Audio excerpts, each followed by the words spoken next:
좋아요, 구독. 훈남 주식의 김지훈 대표님과 함께 이어갑니다. 대표님 어서 오세요. 안녕하세요. 네, 저희가 여러 가지 종목 이야기, 시장 이야기를 이 시간에 나누고 있는데 장 극초반에는 상승으로 출발을 했는데 여전히 시장의 힘이 그렇게 많지는 않은 것 같습니다. 지금 약세로도 돌아선 모습 말씀을 드렸는데 시장 최근 흐름 어떻게 보고 계신가요? 네, 항상 상승 뒤에는 조정이 있다라고 네. 말씀드렸는데요. 좀 기간의 그 차익 실현 물량이 좀 계속 나오는 것 같습니다. 여전히 단기 반등에 대한 모멘텀이랑 중장기적으로 경기 둔화 우려가 서로 상충하는 모습을 보여주고 있는 것 같습니다. 그리고 베어마켓 랠리, 그러니까 하락장 속 반등 속에 지금 업종별로 종목별로 실적 기반으로 상당히 차별화가 지속되고 있습니다. 그리고 코스피, 코스닥 전체 이제 2분기 실적이 나왔습니다. 코스피 같은 경우는 매출단에서 25.1% 증가한 1,361조 8,708억을 기록했고요. 영업이익단에서는 16.7% 증가한 107조 3,084억을 기록했습니다. 이익률은 역시 비용 부담에 따라 다소 0.57% 감소한 7.88%를 기록했습니다. 코스닥 같은 경우는 역시 매출이 22.3% 증가한 131조 865억을 기록했고요. 영업이익 또한 16.7% 증가한 8조 6,986억을 기록했는데 코스닥 역시도 이익률에서 0.31% 감소한 6.64%를 기록했습니다. 코스피, 코스닥 모두 상반기 기준으로 역대 최대를 기록할 정도로 2분기 실적은 매우 좋았는데 다만 이제 이게 하반기에 연속될지는 상당히 좀 부정적으로 보고 있습니다. 코스피 단에서는 운수창고, 역시 자동차 쪽 운수창고, 운수장비가 실적이 상당히 양호했고 생각보다 서비스와 섬유 실적에서도 섬유업종에서도 실적이 좀 좋았습니다. 코스닥은 역시 2차 전지가 속한 IT 부품 쪽이 좋았고요. 의료 정밀기기, 제약바이오 쪽이 상당히 실적 호전세를 나타냈습니다.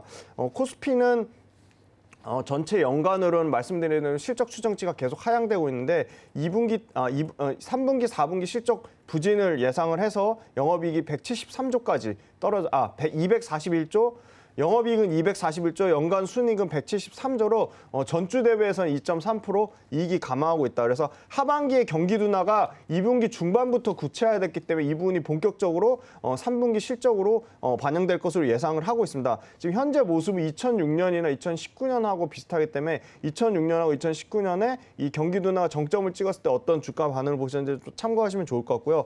7월 달에 미국 FOMC 의사록이 수요를 파괴해서 물가 통제 의지를 강인하게 재확인을 했습니다. 그래서 9월 달에 금리 관련돼서 만약에 50bp를 올릴 경우에는 그게 금리로서는 가장 피크를 찍을 것으로 보고 있고요. 금리 인상폭 자체는 계속적으로 이제 축소될 것으로 보고 있습니다. 그리고 재밌는 게 글로벌 성장주하고 국내 성장주의 프리미엄 20% 간격이 벌어지면 그 밸류에이션 갭 메우기로 외국인의 순매수로 간격을 메우는 현상이 일어나고 있는데요. 과거 2018년, 19년에 IT, 바이오, 소프트웨어가 그 간격이 20% 벌어졌다가 평균을 회귀하는 과정인데 지금 딱 그 상황에 있는 산업이 의료기기, 미디어 엔터, 골프, 친환경의 수소 쪽이 되겠는데 이 부분에서 지금 상당히 미디어 엔터 쪽 올라오고 있고 골프와 의료기기 쪽에서도 지금 다소 반등이 나오고 있다. 그리고 마지막으로 매수세 중에 외국인 매수, 특히 미국계 자금이 우리나라 전체 매수비 중에 한 41%를 차지하는데 미국계 자금 뮤추얼 펀드 성격의 장기성 자금이기 때문에 미국계 자금이 7월 달부터 매수 전환하면서 이거는 상당히 외국인 수급에 긍정적으로 보고 있습니다. 그 외에 장기성 자금이 노르웨이 국부펀드라든지 스위스의 싱가포르의 테마세, 그다음에 거액 자산가들이 많은 스위스 자금들이 대규모로 외국인 자금이 7월 달부터 들어오고 있다는 점은 외국인 자금의 연속성을 봤을 때 긍정적으로 보고 있습니다. 네, 시장에 대해서 자세하게 좀 분석을 해주셨습니다. 우리 김지훈 대표님께서 늘 이야기하시는 게 있죠. 이런 시장 흐름 속에서 이제 종목 잘 골라야 된다. 네. 2분기 실적 이 성적표를 좀 보니까 다 잘 나오긴 했는데 앞으로가 더 잘 갈지가 많은 투자자분들은 궁금해하실 것 같거든요. 종목 잘 선별해야 될 것 같은데 어떤 종목 오늘 첫 번째 종목으로 준비해 주셨나요? 네, 말씀 주신 대로 앞으로 잘 갈지가 중요하잖아요. 네. 연간 실적이 깨지지 않는 종목들을 봐야 되는데요. 만약에 2분기 실적은 깨졌는데 연간 실적으로는 증가하는 종목이 있다면 2분기 실적 깨졌을 때가 좋은 매수 기회라고 그렇죠. 보고 있습니다. 반대로. 네. 2분기 실적 그러니까 단기적으로 보지 마시고 좀 중장기적으로 보시길 권해드리고요.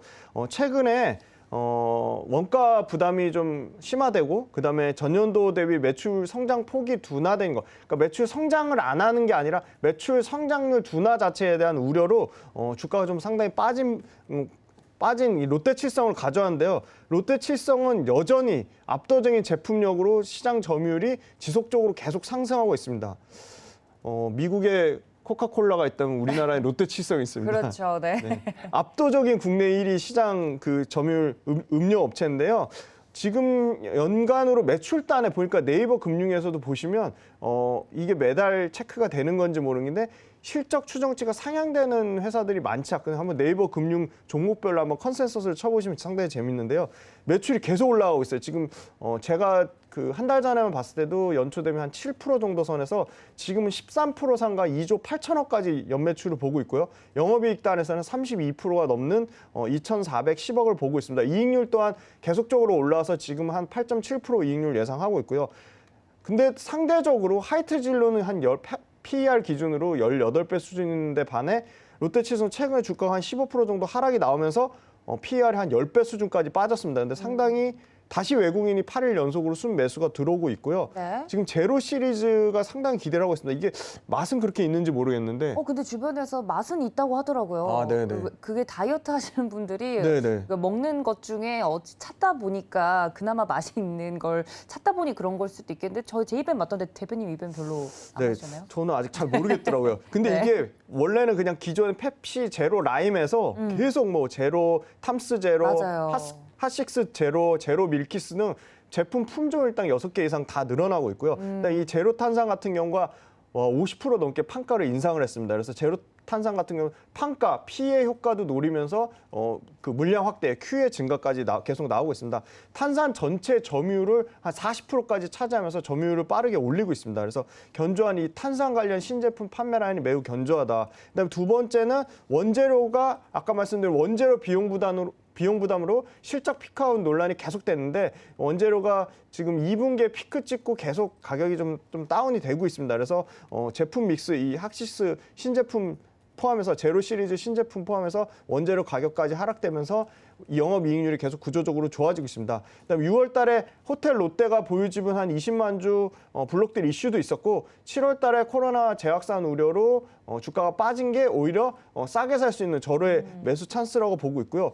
처음처럼 이후 15년 만에 소주 빅 제품이죠. 신제품이 이제 드디어 이제 나오는데요. 8월 달에 이제 나와서 경쟁사들은 맥주 가격을 소주 신제품에 대한 강한 그 신작에 대한 신규의 모멘텀을 가지고 있고요. 네. 경쟁사들 대비해서 지금 맥주 가격 유일하게 지금 안 올렸거든요. 네, 그래서 지금 롯데 이 맥주 가격 상승에 대한 기대도 갖고 있습니다. 가격 인상 기대감도 가지고 있고요. 최근에 또 재밌는 거는 이 친환경 소비 트렌드에 맞춰서 펩시콜라가 건강 음료를 표방하는 에너지 음료 제조사 셀시어스를 7,200억에 샀거든요. 이게 셀시어스라는 회사가 대단한 회사대로 분기당 매출이 1,570억 나오는 회사입니다. 연간으로 한 7천억 가까이 매출 나오는 회사인데 인공방부제를 넣지 않는 건강 음료를 어필해서 MZ세대를 공략하고 있는데요. 이 건강지향형 트렌드도 롯데칠성이 역시 시장 성장을 주도하고 있습니다. 롯데칠성하고 오리온이 주도하고 있어서 이런 친환경 소비 트렌드가 반영되는 음료 시장에서 롯데칠성이 견고한 시장 점유율을 강하게 유지할 것이다라고 보고 있습니다. 네, 롯데칠성 첫 번째 종목 이야기로 자세하게 좀 해주셨습니다. 새로운 제품과 관련돼서도 이슈가 있고요. 오히려 좀 실적 부분에서 봤을 때 오히려 연간 실적을 봤을 때 2분기 실적을 좀 눌려줄 때면 매수 타이밍으로서 좋은 종목이다 이야기를 해드렸으니까 좀 중장기적으로 보시는 분들은 롯데칠성도 좋을 것 같습니다. 현재는 지금 현재 16만 1,000원 선 지나가고 있다는 점 알려드리고요. 저희가 뒤에 종목이 2개나 있는데 한 종목만 빠르게 먼저 또 봐야 될 것 같습니다. 대표님 가능하실까요? 네네네. 네, 어떤 종목 볼까요? 40년 업력에 달려라 하니 영심이 아시죠? 아는 제가 싫네요. 네. 네네. 달려라 하니 영심이의 그 제작사인 국내 대표 원탑이라고 할 수 있는 애니메이션 콘텐츠 기업의 대형 미디어를 가져왔는데요. 지금 JYP 신곡가죠. 그다음에 최근에 떴던 에이스토리부터 포함해서 여러 콘텐츠 관련된 회사가 주목받고 있는데 굉장히 시장 성장성이 좋은 이 웹툰 관련돼서는 상당히 좀 알려지지, 그러니까 주목을 덜 받은 것 같아요. 이 대형 미디어 같은 경우는 이 뚱랑이라고 하죠. 무직 타이거라고 하는 국내 토종 캐릭터를 갖고 있고요. 그다음에 지금 SBS에서 벌써 시즌2 반영하고 시즌3까지 계획이 돼 있는 지금 SBS에 아마드사우루스 시즌2가 지금 SBS 반영하고 있고 넷플릭스 키즈 컨텐츠에서 1위를 1위를 기록하면서 뮤지컬로도 이미 제작이 됐습니다. 그래서 이 아마드사우루스 같은 경우가 굉장히 이 소위 말하는 원소스 멀티 유즈라고 합니다. 이 IP를 하나를 가지고 여러 가지 웹 관련된 그 뭐 영화라든지 각종 뭐 완구 그다음 VOD 서비스 그리고 여러 방송 그다음에 뭐 여러 뮤지컬, 공연, 네. 공연까지 뭐 해서 상당히 이 라이센스 제품 판매 기반으로 굉장히 기대를 하고 있고요. 또 얘네가 재밌는 거는 닌텐도 사업을 합니다. 닌텐도는 물론 워낙 코로나 때문에 작년에 1,800억 닌텐도 매출만 유통해가지고 네. 1,800억 매출 팔았는데 그 부분이 좀 급격히 감소가 예상이 되고 있지만 닌텐도 또한 신규 그 게임을 계속 6종에서 7종 계속 나올 것으로 예상을 하기 때문에 네. 대형미디어 같은 경우도 2분기 사상 최대 실적 나왔고 지금 그 말씀드린 게임 유통과 출판, 콘텐츠 그다음에 이 애니메이션 방송이 상당히 견조하다. 그래서 다양한 그 연계 서비스가 가능하기 때문에 지금 OTT 왓챠 웨이브도 계속 확장이 되고 있거든요. 네. 그래서 지금 대형미디어 같은 경우도 연평균 매출단에서 한 10%, 그다음에 영업이익단에서 많게는 올해 같은 경우는 80%까지 성장을 예상하고 있는데 PER은 14배 수준밖에 안 됩니다. 그러니까 네. 전체 컨텐츠 제작사 PER이 뭐 25배니까 굉장히 저평가돼 있고 미디어 관련돼서 제일 많이 올랐어요. 최근 한 달 동안 28% 그러니까요. 올랐는데 그럼에도 불구하고 고점 대비는 40% 가까이 빠졌으니까 여전히 현재 가격에서는 메리트 있다고 보고 있습니다. 좋아요, 구독.